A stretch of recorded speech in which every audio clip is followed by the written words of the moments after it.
अस्सलाम वालेकुम viewers, welcome back to learn with Maryam. मैं उम्मीद करती हूँ आप सब बिल्कुल ठीक होंगे। सबसे पहले अगर आप मेरे चैनल पर आज पहली बार आए हैं तो प्लीज़ मेरे चैनल को सब्सक्राइब कीजिए, बेल आइकन का बटन ज़रूर प्रेस कीजिएगा ताकि मेरी नेक्स्ट वीडियो आपको मिलती रहे। इसके साथ साथ आप जो सब्सक्राइबर नॉन सब्सक्राइबर सबसे ये गुजारिश है कि प्लीज़ मेरी वीडियो को कंप्लीट देखा करें ताकि आपके लिए जो से पॉइंट्स मैं उसमें इकट्ठा करके लाई हूँ आप किसी भी पॉइंट से दूर ना रह सकें, कोई पॉइंट आपका मिस ना हो जाए। अपने फ्रेंड्स एंड फैमिली में इस चैनल को ज़्यादा से ज़्यादा शेयर करें, लोगों तक पहुंचाएं ताकि हर स्टूडेंट का किसी न किसी का फ़ायदा हो सके, क्योंकि हर फैमिली में स्टूडेंट्स जो हैं वो मौजूद हैं और मैं उनकी हेल्प के लिए ही यहाँ पर साइंस सब्जेक्ट्स के लिए मौजूद हूँ। इसके साथ साथ अगर आप अपनी मर्जी का कोई टॉपिक पहले समझना चाहते हो तो आप मुझे कमेंट सेक्शन में मेंशन कर सकते हैं। मेरी किसी चीज़ में कोई मसला आ रहा हो, कोई पॉइंट आपको समझ ना आ रहा हो तो भी आप कमेंट सेक्शन में मेंशन कर सकते हैं। बहुत सारे लोगों ने जो है वो ये ख्वाहिश जाहिर की थी कि बायोलॉजी 9th का एक बहुत अहम टॉपिक है 5 किंगडम सिस्टम। अब ये लॉन्ग में है या शॉर्ट में है, ये डिस्कशन बाद की है जब हम डिस्कस करेंगे कि लॉन्ग के लिए कौन कौन से क्वेश्चंस इंपॉर्टेंट हैं और शॉर्ट के लिए कौन कौन से। लेकिन बहुत सारे लोग ये चाहते थे कि 5 किंगडम सिस्टम का जो क्वेश्चन है उसको एक्सप्लेन किया जाए। तो आइए आज हम अपनी वीडियो स्टार्ट करते हैं 5 किंगडम सिस्टम क्लासिफिकेशन। तो 5 किंगडम सिस्टम क्लासिफिकेशन को सबसे पहले डिस्कस करने से भी पहले जो पहली चीज आपके माइंड में पता होनी चाहिए वो ये है कि क्लासिफिकेशन क्या होती है।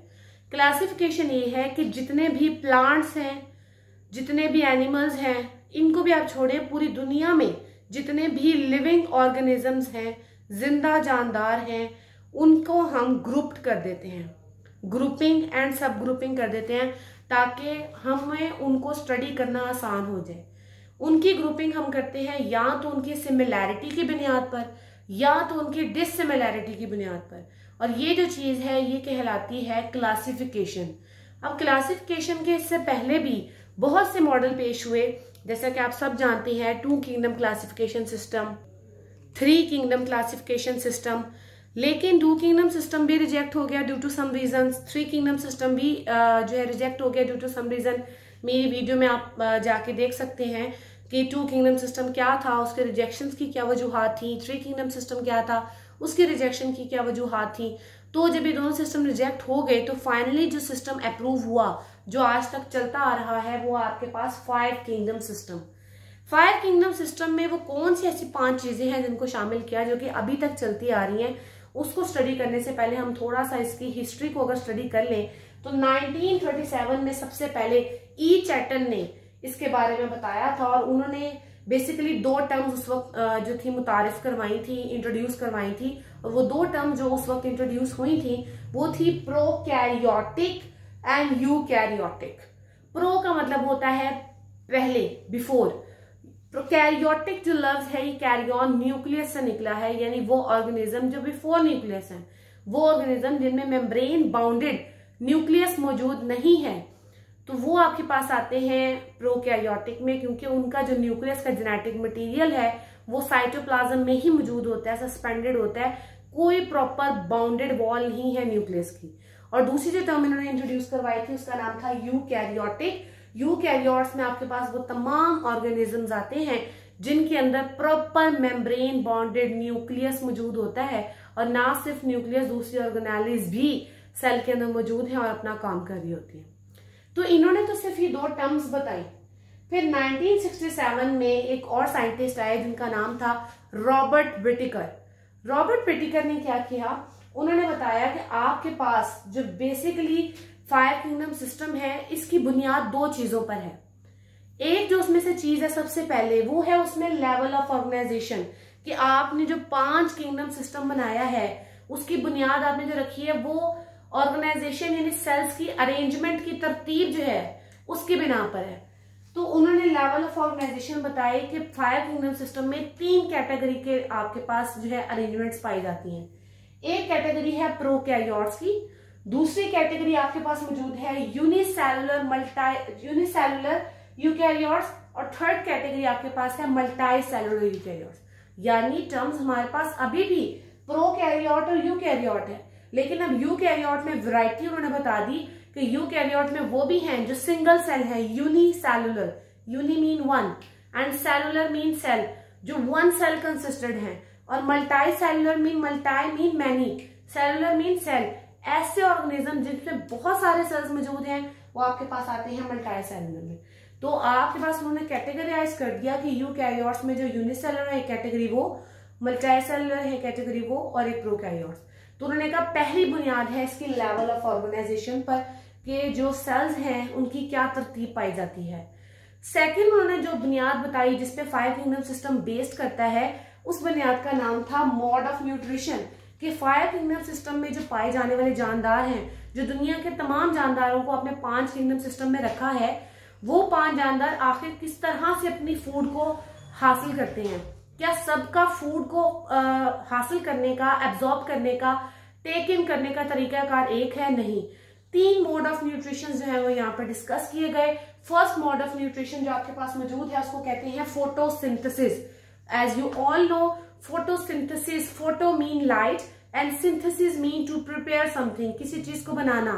तो सूरज की रोशनी की मौजूदगी में जो खुराक तैयार की जाती है, स्पेशली पौधों में या उन तमाम लिविंग ऑर्गेनिज्म में जो सूरज की रोशनी में अपनी फूड प्रिपेयर करते हैं, उसका मोड ऑफ न्यूट्रिशन इस हेडिंग के अंदर आता है।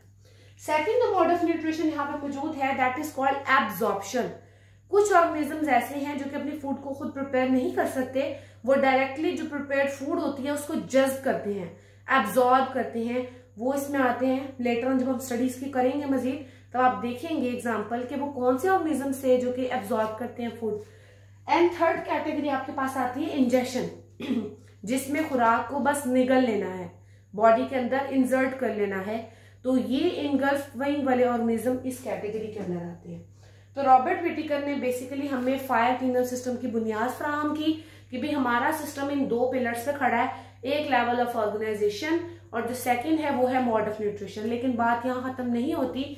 अगेन 1988 में जाके मार्गरेस एंड श्वार्ट्ज, ये आपके पास वो 2 अहम बंदे थे जिन्होंने इस 5 किंगडम सिस्टम को मजीद मॉडिफाई किया, और उसकी मॉडिफिकेशन में उन्होंने पीछे वालों को गलत नहीं कहा। उनका ये वाला जो बुनियाद थी ये भी बिल्कुल करेक्ट थी, ये वाली बुनियाद भी बिल्कुल करेक्ट थी, बस उन्होंने एक थर्ड पिलर का इजाफा कर दिया और उन्होंने कहा कि 5 किंगडम सिस्टम इन 2 पिलर्स के अलावा जेनेटिक्स पर भी डिपेंड करता है, जेनेटिक्स भी उसकी बेस में शामिल है। ऑर्गेनिज्म को जब तकसीम किया गया, उनकी सारी चीजें जो अलग अलग हैं, it all depend upon genetics. And you all know that genetics is the transmission of characteristics from parents to their offspring. वालिदैन से औलाद में उनकी कैरेक्टरिस्टिक्स का मुंतकिल होने की जो स्टडी है, जीन्स की जो स्टडी है, वो आपके पास जेनेटिक्स कहलाती है। और अगर हर ऑर्गेनिज्म किसी से सेम है या कोई ऑर्गेनिज्म किसी से डिफरेंट है तो ये सब का सब तो जेनेटिक्स की वजह से है। तो ये आपके पास बताया था मार्गरेस एंड श्वार्ट्ज ने। तो आज हमारे पास जो 5 किंगडम सिस्टम मौजूद है वो यहाँ तक की मॉडिफिकेशन के मुताबिक मौजूद है। तो आइए स्टार्ट करते हैं। 5 किंगडम सिस्टम में हमारे 5 मेजर ग्रुप कौन कौन से आते हैं। सो ये 5 वो ग्रुप्स हमारे पास मौजूद हैं जिसपे 5 किंगडम सिस्टम को अरेंज किया गया है। और वो जो 5 सिस्टम आपके पास मौजूद हैं, वो जो 5 ग्रुप्स आप लोगों के पास मौजूद हैं, उनका नाम है मोनरा। आपके पास किंगडम मोनरा है, किंगडम प्रोटिस्टा है, किंगडम प्लांटी है, किंगडम एनिमेलिया है और किंगडम फंजाई। ये 5 बेसिकली हमारे पास सिस्टम है। अगर सबसे पहले आज हम बात करें किंगडम मोनरा की, मोनरा के अंदर मोस्टली प्रोकैरियोटिक ऑर्गेनिजम्स हैं। ये वो ऑर्गेनिजम्स हैं जिनमें प्रोकैरियोटिक सेल्स पाए जाते हैं। ये मोस्टली यूनिसेलुलर होते हैं, यानी 1 सेल कंसिस्टेड होते हैं। इनकी पूरी बॉडी का दारोमदार सिर्फ एक सेल पे है, वही एक सेल है तो ये जिंदा है। उस सेल को अगर कोई नुकसान पहुंचता है तो इनकी डेथ हो जाती है।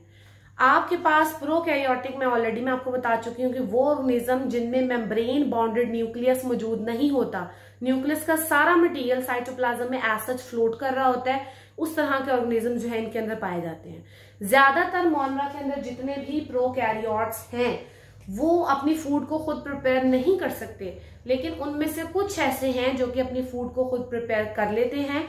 वजह यह है कि उनके साइटोप्लाज्म में क्लोरोफिल जो एक ग्रीन कलर का पिगमेंट है वो मौजूद होता है, और ये पिगमेंट पौधों के पास भी होता है, जिसकी वजह से सूरज की रोशनी को कैप्चर किया जाता है और फूड प्रिपेयर करते हैं। इसलिए कुछ प्रोकैरियोट्स ऐसे हैं जो कि इस क्लोरोफिल की मौजूदगी की वजह से अपनी फूड को तैयार कर सकते हैं, लेकिन तमाम ऑर्गेनिजम्स जो प्रोकैरियोटिक हैं वो ऐसा नहीं करते।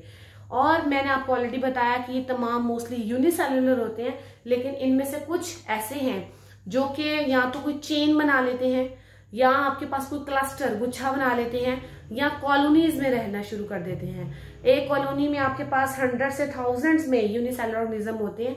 ये इकट्ठे तो एक वक्त एक साथ रह रहे होंगे, लेकिन हर ऑर्गेनिज्म अपना अपना काम करता है। इसकी जो मेजर एग्जांपल्स आपके पास आती हैं उनमें आता है आपके पास बैक्टीरिया, और बैक्टीरिया के अलावा एक और ऑर्गेनिज्म है जिसको कहा जाता है साइनोबैक्टीरिया। ये दो ऑर्गेनिज्म और भी बहुत सारे हैं जो कि प्रोकैरियोटिक कैटेगरी में शामिल होते हैं। नेक्स्ट कैटेगरी हमारे पास आती है किंगडम प्रोटिस्टा।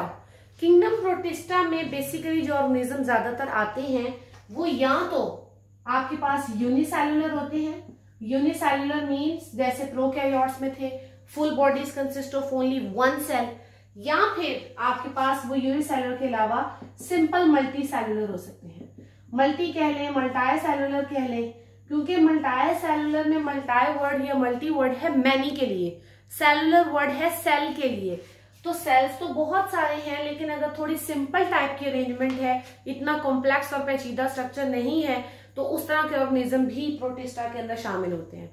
प्रोटिस्टा में बेसिकली जो सेल टाइप है, जैसे इसमें प्रोकैरियोटिक सेल थे, प्रोटिस्टा की जो सेल टाइप है वो यूकैरियोटिक होता है। लेकिन वो यूकैरियोटिक में कैटेगरी मैंने आपको बताया कि या तो यूनिसेलुलर हो सकते हैं या फिर सिंपल मल्टी सेलुलर हो सकते हैं।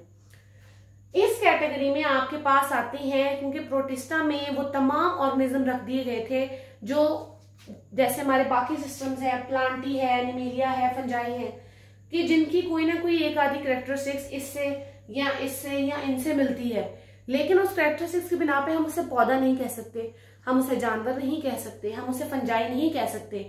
तो उस तरह के जो सारे ऑर्गेनिज्म थे उनको रख दिया गया था किंगडम प्रोटिस्टा में। तो इसके अंदर बेसिकली हमारे पास जो चीज आती है वो है एल्गी।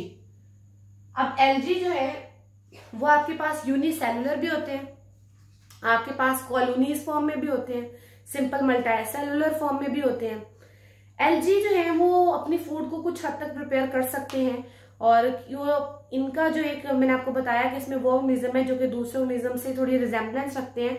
वो करेक्टर एल्गी में क्या है कि एल्गी में ग्रीन कलर का एक पिगमेंट, एक रंग होता है, उसको कहते हैं क्लोरोफिल। ये क्लोरोफिल पौधों में भी मौजूद होता है। तो पौधों की तरह की इनके पास एक ये कैरेक्टरिस्टिक्स है कि इनके पास क्लोरोफिल होता है, जिसकी वजह से अपनी फूड खुद प्रिपेयर कर सकते हैं। पौधों के पास जैसे सेल वॉल होती है तो इनके पास भी सेल वॉल होती है, लेकिन इनके पास पौधों की तरह जैसे proper multi cellular sex organs होते हैं, मेल एंड फीमेल पार्ट्स होते हैं प्लांट के अंदर, वैसे मेल एंड फीमेल ऑर्गन्स नहीं है, सेक्स ऑर्गन इनके पास। या फिर प्लांट प्रॉपरली जैसे एम्ब्रियो बनाते हैं अपने लाइफ साइकिल के एंड पे, जिससे आगे जो सीड में एम्ब्रियो बनता है, उस तरह की सीड फॉर्मेशन जो है वो एल्गी नहीं करते। सेकंड कैटेगरी जो इनके पास आती है उसका नाम है प्रोटोजोन्स। प्रोटोजोआ कह लें, प्रोटोजोन्स कह लें। ये वो कैटेगरी है जिसमें ऑर्गेनिजम्स एनिमल्स से थोड़ी मुमासलत रखते हैं, एनिमल से सिमिलैरिटी रखते हैं। एनिमल से मुमासलत ये है कि इस तरह के ऑर्गेनिज्म में जो है क्लोरोफिल नहीं होता, जैसे कि एनिमल्स नहीं, animals don't have green colour at all. या फिर जैसे एनिमल्स के सेल्स में सेल वॉल नहीं होती, इनके पास भी सेल वॉल जो है वो मौजूद नहीं होती। थर्ड कैटेगरी आपके पास आती है फंजाई, और इसमें वो ऑर्गेनिज्म थे जो फंजाई की तरह थे but they are not fungi, किसी एक आधे करैक्टर में फंजाई की तरह but they are not fungi. ये तमाम जो ग्रुपिंग्स हैं उनको रख दिया गया किंगडम प्रोटिस्टा में। थर्ड जो आपके पास किंगडम आता है उस किंगडम का नाम है किंगडम प्लांटी। किंगडम प्लांटी में बेसिकली तमाम प्लांट्स रखे गए हैं, और तमाम प्लांट्स अगर रखे गए हैं तो सबसे जो मोस्ट इंपॉर्टेंट कैरेक्टर है वो ये कि ये यूकैरियोटिक भी है। आपके पास जो सेल टाइप की बात हो रही थी, ये यूकैरियोटिक भी है, इसमें यूकैरियोटिक सेल्स मौजूद हैं। इसके साथ साथ आपके पास अगर इनमें कैटेगराइज देखी जाए कि किस तरह के सेल्स हैं, तो इनमें मल्टी सेलुलर टाइप के जो है वो सेल्स पाए जाते हैं। उसके साथ साथ एक और नाम जो है वो प्लांटी के मेंबर्स को दिया जाता है कि ये सब के सब ऑटोट्रॉफ्स हैं।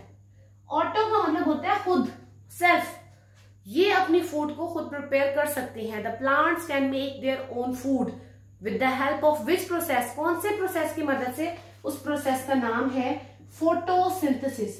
फोटोसिंथेसिस के जरिए से पौधे अपनी खुराक को खुद तैयार कर सकते हैं। इनके पास क्लोरोफिल पिगमेंट मौजूद होता है। जैसे कि मैंने आपको एल्गी में बताया कि उनमें प्रॉपर एम्ब्रियोज नहीं बनते, प्लांट में एम्ब्रियोज बनते हैं, सीड्स मौजूद होते हैं। एल्गी के अंदर proper male and female sex organs मौजूद नहीं थे, लेकिन प्लांटी में जो प्लांट्स हैं उनके अंदर मेजर आपके पास फीमेल और मेल सेक्स ऑर्गन्स मौजूद होते हैं। सो ये आपके पास था kingdom Plantae. Next the kingdom you have is kingdom animalia. Kingdom animalia में एनिमल्स शामिल हैं, उसी तरह से इनमें भी यूकैरियोटिक सेल्स मौजूद हैं, मल्टी सेलुलर है। लेकिन इस दफा जो एनिमल्स में कैटेगरी लिखी जाएगी उस कैटेगरी का नाम है हेट्रोट्रॉफ्स। हेट्रोट्रॉफ्स आपके पास जो कैटेगरी है वो कहलाती है the organisms which can not make their own food. वो जानदार जो अपनी खुराक को खुद तैयार नहीं कर सकते वो इस कैटेगरी में आएंगे हेट्रोट्रॉफ्स में। ये अपनी फूड के लिए यानी जानवर अपनी फूड के लिए या तो प्लांट्स खाते हैं, पौधों को खाते हैं जैसे गाय, बकरी, भैंस, गाय, ये सब चीजें, या फिर ये प्लांट ईटिंग एनिमल्स को खाते हैं, पौधे खाने वाले जानवरों को खाते हैं। जैसे शेर है वो गाय को खा ले या बकरी को खा ले, हिरन को खा ले, तो ये कैटेगरी जिसमें आती हैं। तो एनिमेलिया यूकैरियोटिक भी है, मल्टी सेलुलर भी है और अपनी फूड को लेकिन खुद प्रिपेयर नहीं कर सकता। हाँ, जो इसका मोड ऑफ न्यूट्रिशन है, ये तो अपनी फूड खुद तैयार कर रहे थे, तो इस तरह क्योंकि ये डायरेक्ट किसी चीज को खा रहे हैं तो हम इनके मोड ऑफ न्यूट्रिशन को कहते हैं इंजेक्शन। अभी जैसे टॉपिक के स्टार्टिंग में मैंने आपको मोड ऑफ न्यूट्रिशन की बात की थी, तो इंजेक्शन होता है निगलना, इनगल्फ करना किसी चीज को, तो ये डायरेक्ट बाइट करके किसी चीज को खाते हैं, तो इनका मोड ऑफ न्यूट्रिशन है इंजेक्शन। इसके साथ साथ इनके पास एक बहुत स्पेशल कैरेक्टर है, वो ये है कि आपके पास ये मूव कर सकते हैं from one place to another. पौधे एक जगह से दूसरी जगह नहीं जा सकते, लेकिन ये एक जगह से दूसरी जगह पर जा सकते हैं। थर्ड जो आपके पास किंगडम लास्ट जो आपके पास किंगडम आता है उसका नाम है किंगडम फंजाई। फंजाई में बहुत सारी कैटेगरीज आती हैं, लेकिन मिसाल जैसे आपके पास आ जाती है मशरूम्स की, आप अच्छे से जानते हैं, उर्दू में इन्हें खम्बियां भी कहा जाता है। और ये मशरूम्स कुछ एडिबल भी हैं, खाने लायक भी होते हैं, कुछ मशरूम खाने वाले नहीं होते, उन्हें खाने में इस्तेमाल नहीं किया जाता। तो आपके पास फंजाई में जो ऑर्गेनिजम्स हैं वो भी यूकैरियोटिक हैं, वो भी मल्टी सेलुलर हैं, और लेकिन ये एनिमल्स की तरह है हेट्रोट्रॉफ, ये भी अपनी फूड को खुद प्रिपेयर नहीं कर सकते। तो फिर आप कहेंगे कि अगर ये दोनों कैटेगरी सेम थी और ये थर्ड वाली नहीं थी, ये हेट्रोट्रॉफ थी, तो फिर इसको एनिमल्स में रख देते। एनिमल्स में इसको इसलिए नहीं रखा कि इनके पास होती है सेल वॉल और एनिमल्स के पास तो सेल वॉल ही नहीं होती। तो इनकी सेल वॉल स्पेशल एक मटेरियल से मिलकर बनी होती है, उस मटेरियल का नाम है काइटिन। तो फंजाई में जितने भी कैटेगरीज हैं उन सब में ये वॉल मौजूद है, तो एनिमल्स में नहीं है। तो अगर एनिमल्स में नहीं रखा तो प्लांट्स में रख देते, सेल वॉल तो थी, क्योंकि पौधों के पास तो सेल वॉल मौजूद होती है। लेकिन फंजाई वाले जो ऑर्गेनिज्म हैं उनको प्लांट्स में भी इसलिए नहीं रखा क्योंकि प्लांट्स तो अपनी फूड खुद प्रिपेयर कर रहे हैं, लेकिन फंजाई जो है वो अपनी फूड खुद प्रिपेयर नहीं कर रहा। इनका जो मोड ऑफ न्यूट्रिशन है, किस तरह से खुराक को हासिल करते हैं, वो मोड ऑफ न्यूट्रिशन इनका है एब्जॉर्प्शन। ये जिस भी जगह पर ग्रो करती हैं वहां से फूड को एब्जॉर्ब करती हैं, जस्ट करती हैं। जैसे एक जड़ कहीं पे बन जाए तो वो जगह से अगर न्यूट्रिएंट्स को अपने अंदर सक करती है, बिल्कुल उस तरीके से फूड लेती हैं। आपके घरों में ब्रेड को, लेमन को, ऑरेंज को, डिफरेंट फ्रूट्स को फंगस लग जाती है, तो वो बारीक बारीक जो जाल पूरा बिछ जाता है, उसके जरिए से पूरा जो फल है उसको खराब करती हैं, या किसी भी चीज को खराब करती हैं, उससे फूड लेती हैं। स्पेशली जो फंजाई है उनको एक और बड़ा स्पेसिफिक नेम दिया जाता है और वो नेम है डीकम्पोजर, कि किसी भी चीज को गलाने में, सड़ाने में मदद करती हैं। अगर दुनिया में फंजाई और बैक्टीरिया ना होते तो दुनिया में जितनी डेड बॉडीज थी, चाहे वो पौधों की हैं, जानवरों की हैं, इंसानों की हैं, उनकी स्मेल से ही ऐसा तफन पैदा होता कि सबकी डेथ हो जाती, तो स्मेल में हम सर्वाइव ना कर पाते। तो ये फंजाई है जो कि उनको डीकम्पोज करती है, गलने सड़ने में मदद देती है। ये क्या करती है कि उन डेड बॉडीज के ऊपर स्पेशल किस्म के एंजाइम सिक्रीट करती है। वो एंजाइम की वजह से वो जो पार्टिकल्स हैं वो और मजीद स्मॉल पार्टिकल्स में डिवाइड हो जाते हैं और उनको ये एब्जॉर्ब कर लेते हैं। जैसे किसी चीज पे आप तेजाब डाल दें तो वो बिल्कुल गल जाएगी, पार्टिकल्स हो जाएंगे, बिल्कुल ऐसे ही एंजाइम्स को सिक्रीट करते हैं। सिक्रीट करने के बाद वो चीज पार्टिकल्स में डिवाइड होती है, देन उसको जो है वहां से एब्जॉर्ब कर लेते हैं। सो ये था आपके पास 5 किंगडम सिस्टम ऑफ क्लासिफिकेशन। मैं उम्मीद करती हूँ आप लोगों को टॉपिक अच्छे से समझ आ गया होगा। फिर भी अगर आपको किसी टॉपिक में किसी किस्म का कोई मसला हो तो आप मुझसे शेयर कर सकते हैं, कमेंट सेक्शन में मेंशन कर सकते हैं। अपनी मर्जी का कोई टॉपिक लर्न करना चाहते हो तो वो भी आप मुझे मेंशन कर सकते हैं।